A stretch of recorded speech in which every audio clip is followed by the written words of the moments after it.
Hi, this is Reese Waters on the latest Off Center. Tom Arnold on what it's like to be in every black movie. Why the team you root for determines the person you are, kicking Uber game, and debunking the chicken stereotype.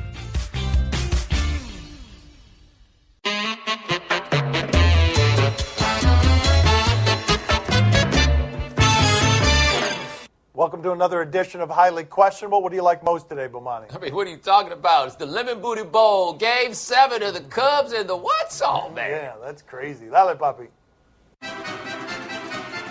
Did Joe Madden made a bad decision by pitching at all this Chapman? This seems like an unfair way to start the coverage of this game, a great game. The Cubs get to Game 7, but it was a pretty universally weird decision. Here's the thing about second guessers, though. We always get to be right when we have the result, and so far, he's not wrong yet. Let's see what happens with Chapman tonight. Let's see how available he is. Let's see how effective he is, because he gets to be right. If Chapman is great tonight, he's a free agent, and they don't care if his arm falls off. It's about desperation. It's about history. It doesn't matter what happened last night. But see, if you bring this up now, right, then maybe you're a second guesser for Game 6, but it allows you to be a first guesser for Game 7. Now, he got Chapman out of there pretty quick in the ninth. He got a base runner on. Time was up on that one. However, I think everybody needs to keep this in mind. I see Joe Madden in all these games. He wears the funny glasses. They come to the stadium sometimes in the funny suits. You're going to tell me that man had 0 superstitious bones in his body? Because if you have even 1 superstitious bone in your body, you bring Aroldis Chapman out there, you find a way to get Ernie Banks to pinch hit if you have to. No lead is too big for the Cubs to blow it with the World Series on the line.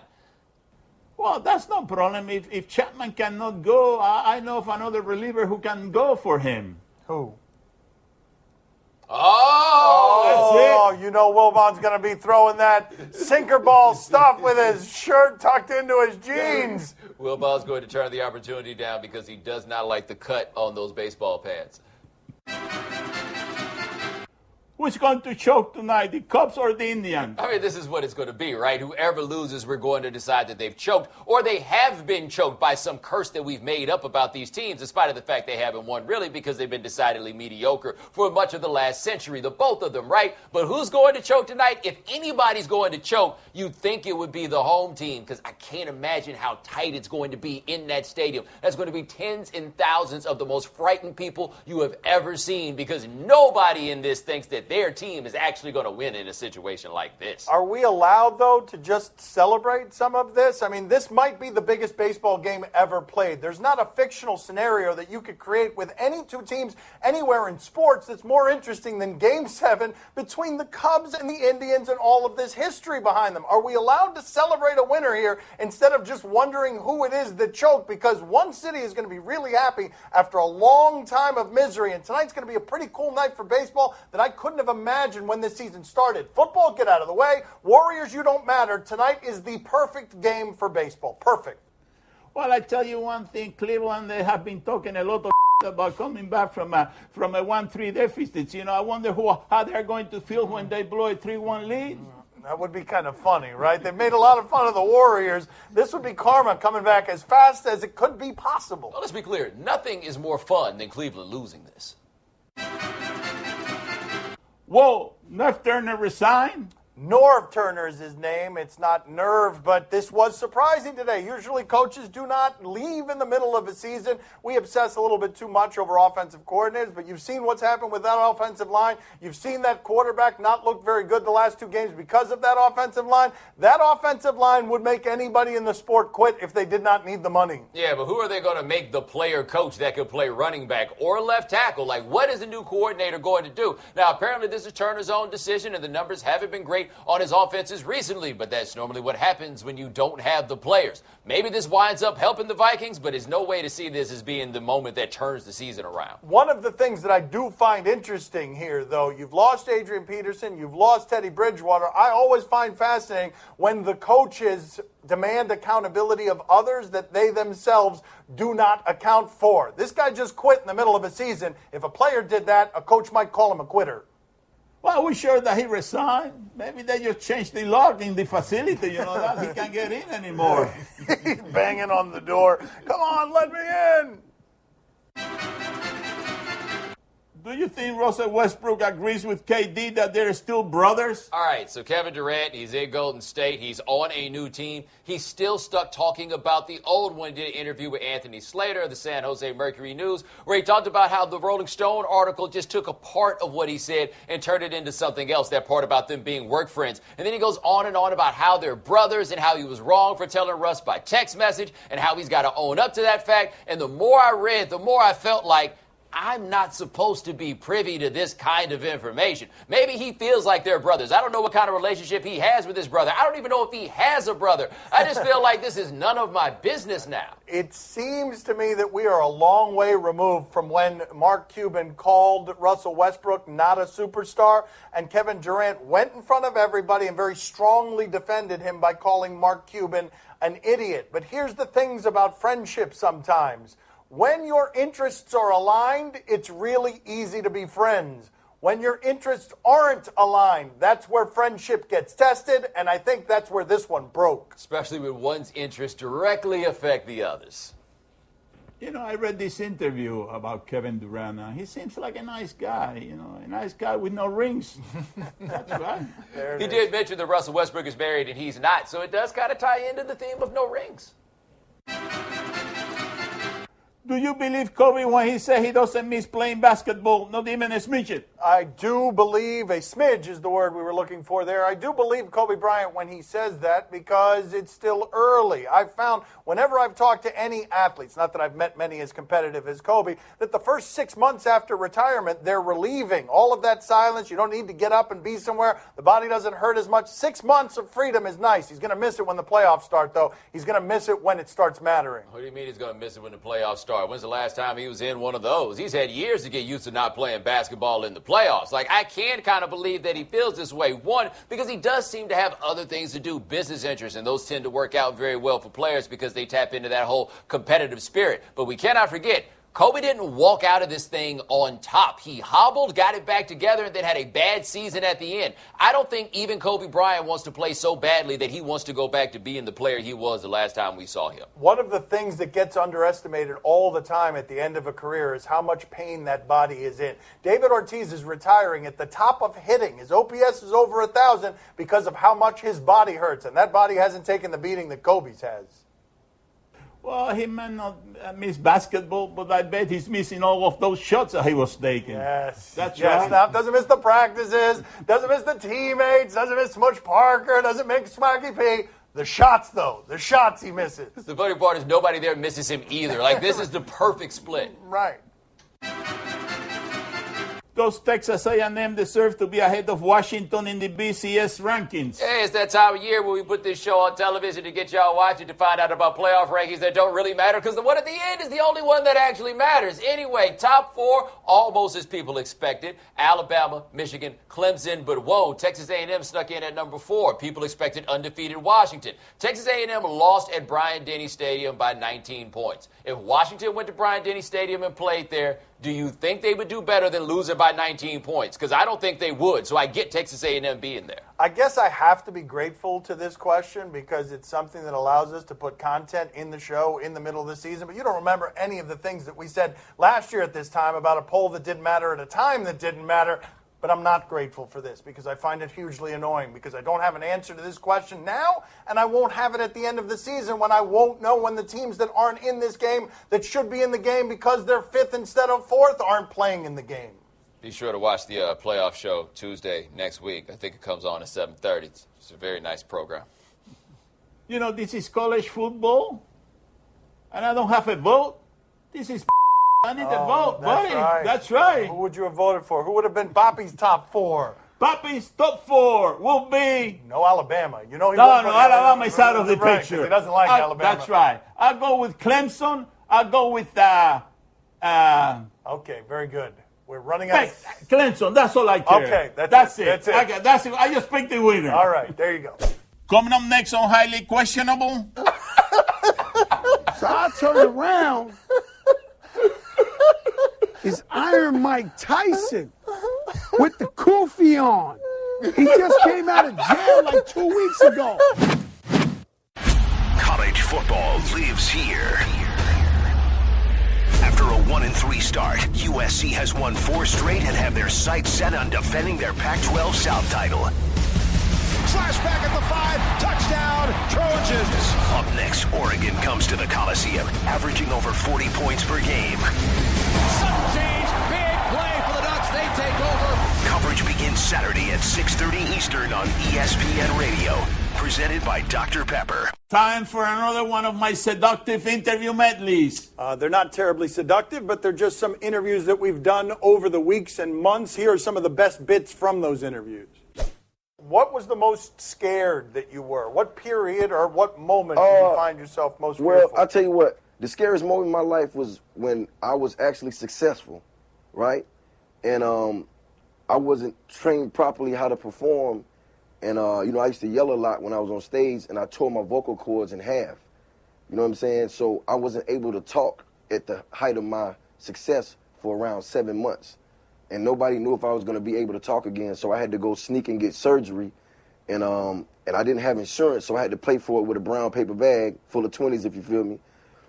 How much money was in that paper bag? Where did that money come from? Who pays for surgery with money in a paper bag? Hey, look, listen. I didn't have insurance, so I had to do what I had to do. And I was an entrepreneur at the time, so I was able to get a couple 20s and 50s and 100s and put them in the bag. You know what I mean? I was pretty good at saving my money.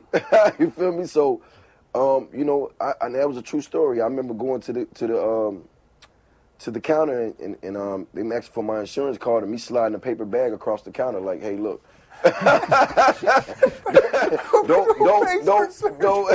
don't mind the rubber bands. Hold on a second. Sway, did I hear you right? Did you say that you're waiting for him to get tired of the jacket and then you'll wear it? Is that how it worked in the house? You got the hand-me-downs? I was about to say, I feel like y'all got to a point now where you ain't got hand-me-downs. The only kind of hand-me-downs I'm accepting is like $6,000 hand-me-downs, you know what I'm saying? Gucci hand-me-downs, vintage YSL hand-me-downs that have been worn by If I get tired of this, something wrong, man. You know what I'm saying? Vintage, just like Gucci snakes on the inside, you know what I'm saying? Just the best hand-me-downs. They really should be hand-me-ups, you know what I'm saying? Man, what? This ain't no hand-me-down right here, man. This hand-me-ups. Isn't there a memorable story involving you, Big Pun, and Mike Tyson? Well, one night we had a show in Jersey, and the clubs closed early in Jersey. So we want to go to this legendary club in Manhattan. It's called The Tunnel. So we go to The Tunnel. Long story short, it's just me and Pun. So the security in The Tunnel, there's these guys. The Tunnel was like gladiator school. So they had guys 7 foot tall, cock diesel, 300 brolic, like monsters, right, that would be at the door. So they're telling Pun to take off his Timberland boots because they want to search his boots to see if he got a gun or a knife in there. So Pun is like, Big Pun, I'm double platinum. I'm a superstar. I'm not taking off my boots. So he starts arguing with one of the bouncers. So they're going back and forth. F your mother. No, your mother, your mother. So I turn around, no, your mother. You know, and we start going back and forth, right? So I'm realizing, we're going to have to fight these guys. Like this he's not going to let it go. We're going to fight these guys. These guys are like literally monsters, steroid freaks, right? So boom, now it's 8 out of the 10. So I'm like, yo, Pun. So I'm like, so we going back. Out of nowhere, you hear one little voice out of nowhere go, hey, yo, Pun. Hey, yo, Pun. Yo, Joe. These dudes over here. I'm like, so I turn around. It's Iron Mike Tyson with the kufi on. He just came out of jail like 2 weeks ago. So he got a suit on with the kufi, just came out of jail. I'm like, oh my God, it's Iron Mike. Hey, basketball fans, I'm George Sedano on the latest NBA Lockdown podcast. Amin Al-Hassan, Kevin Pelton, and I discuss the biggest surprises thus far in the first week of the NBA season, all these new contracts, and Ray Allen's retirement. Time to play the game that is the special one. Do you question? Give us topics and events, and we question them. Do you question whether this is a shot you have to take? All right, it's the Knicks. Joakim Noah. Oh, this was funny. Did you see seen this? this. Oh, you haven't seen this? No. Oh, my God, this is funny. Oh, look at this, Bomani. Look at this. Yeah. Yeah. Headphones, by the way. Oh, my God. It wasn't that long ago that I think that guy finished top 5 MVP voting. Now he's out there looking like he's wearing those wrestling... What is he wearing on his head? By the way, it is a shot that you have to take. It's also a shot where when you take it, you have to hit the rim. But it is a shot you have to take. Well, that's nothing. I saw a worse shot last night. No. Yeah. No. Oh, I didn't know that happened. Oh, my father enjoyed that one, it sounds like. Wow, that is pretty indefensible, though. Cavs undefeated, by the way. They came my. All right, there you go. Do you question whether hanging on the rim prevents injuries? All right, they didn't tell us what this video is, so all I can assume is that disaster is pending. Oh! And there it is. Oh! That did not go the way that I was expecting there. We were all delighted by that. Her first stop after she get off the floor is either call a lawyer with an easy-to-remember phone number like 1-800, oh, my back! Well, that can happen even if you don't hang on the rim. Where? Let's see. Yeah, look at this. Oh, yeah. Oh, look out. Ah! That's one of the greatest videos we have right there. I know I'm not cut out for fatherhood because all I got for that little dude is jokes. Let me see that one more time again. I love the moment between him doing King Kong and then realizing that his head is too large, that he would have been served by a smaller head. There's no video that's ever been made better than that one. Yeah. Boom. Bang. Time to play the game that has anger issues. Say or no? Wow, that was terrifying. You tell us what to watch on television tonight. He'll always be delightfully intrigued. What'd you do to your daddy? On ESPN, Thunder and Clippers. Yeah, I'm interested in this. Anything Russell Westbrook related, I'm interested in. But let's check in with Jeremy Grant. He's just been traded to the Thunder, which has some awkwardness to it because Jeremy Grant in 2011 had this to say about Russell Westbrook on Twitter. Yeah, that's number 0. Yeah, 3 for 14, questioning his efficiency. Yeah, jacking it up. He's got a lot of, doo-doo. Westbrook is doo-doo. That's going to get back to him. And this is called Covering Your Tracks. This was done yesterday. That was all a joke in 2011. That's the league MVP. Thunder up. And, although that's lightning, that's not thunder. Bomani, are you intrigued? I am intrigued. By the way, Jeremy Grant, you're filling a hole the Thunder had on their roster. A dude named Jeremy that Russell Westbrook won't talk to. Jeremy Lamb had that job for a few years, and now it's yours. Boppy, are you intrigued? Oh, see, I'm very intrigued. But listen, I have a video showing how Russell Westbrook reacted when he heard this.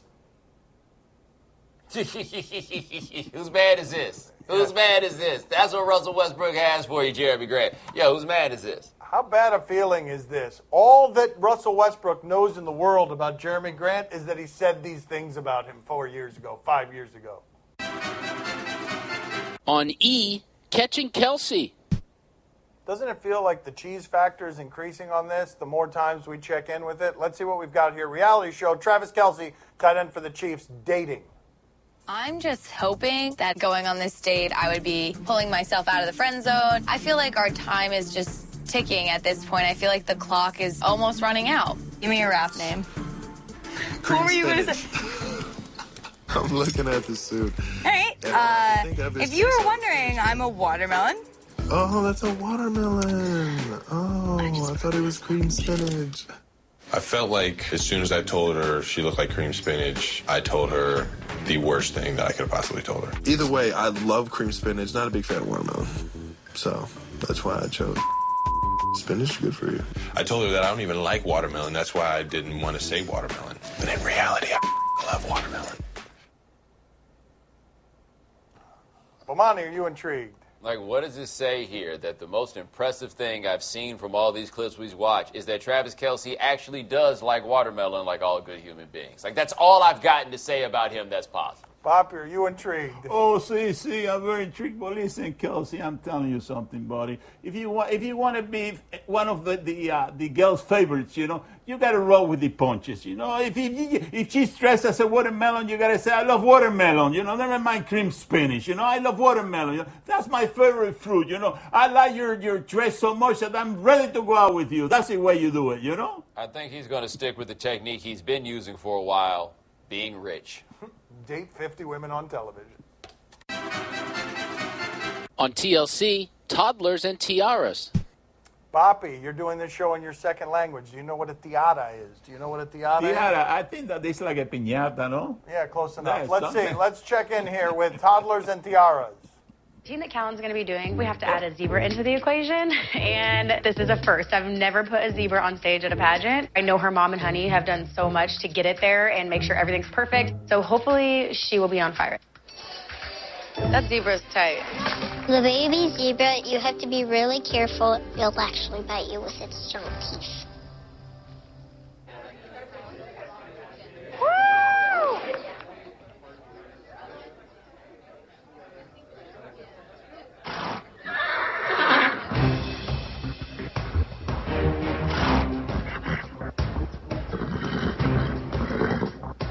Callan's zebra will not go on stage.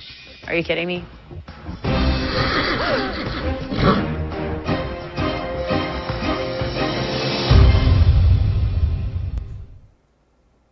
Okay. Bomani, are you intrigued? I just want to know how you got the zebra in the hotel. That's the only thing I want to know. When you walk the zebra past the front desk, no, it's cool. It's for a pageant. You don't have zebra walking over other people's carpets. Papi, are you intrigued? Oh, see, I'm very intrigued. But listen, that zebra needs a little bit more of training like this horse. What horse? There we go. Yeah. There we go. Yeah, that's look right. At this. Yes. There we go. Apparently, the person that rents this apartment also owns that hotel. They just don't care about bringing in equine animals on carpet. That's all the time we have for today. Thank you for watching. See you mañana. Thanks for watching. Gracias. See, that's my line. Yeah. Okay. Get off, Bobby. Why always? Yeah. Think of fine. Get the money. Oregon brings an offense averaging over 40 points per game into the Coliseum to face the red-hot USC Trojans. Coverage begins Saturday at 6:30 Eastern on ESPN Radio, presented by Dr. Pepper.